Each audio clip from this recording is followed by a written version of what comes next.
Most every time Americans go to the polls to vote, they do so by the means of a secret ballot. Secret ballots protect the voter's privacy and allow the individual to vote his or her conscience without fear of reprisal from those who disagree with the voter's decision. As a nation, we celebrate when the citizens of other countries who were previously denied the right to vote in free and fair elections are finally able to do so. We watched with pride several years ago as Iraqis braved terrorist threats to cast their votes by secret ballot.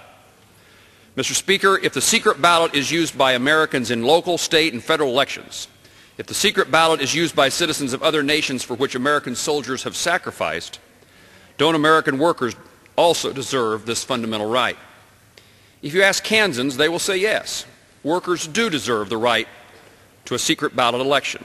A recent poll found that 65% of Kansans surveyed believe that the secret ballot should remain in use for union organizing. Yet, despite the centrality of the secret ballot to our conception of fairness and public support for its use, many in Congress are pushing for the passage of legislation that would do away with this long-standing principle. In its place, the Employee Free Choice Act would allow unions to form if a majority of workers signed authorization cards, a process known as card check.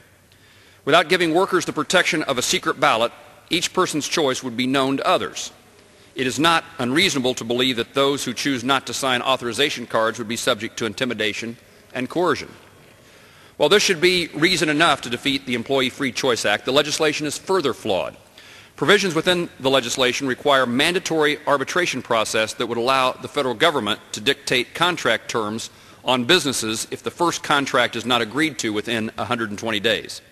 The contract would be binding for 2 years and would cover decisions that are best left to company leaders that understand the specifics of that business and are most familiar with the competitive forces that the business faces.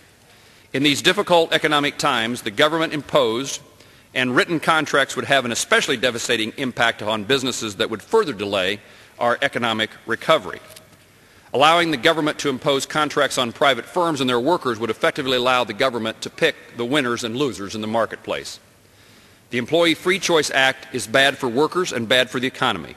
Congress should reject this legislation and refocus its efforts on initiatives that would protect the rights and privacy of American workers and strengthen the economy by creating conditions in which businesses can grow, prosper, and create jobs. Mr. Speaker, I thank you and yield back the balance of my time.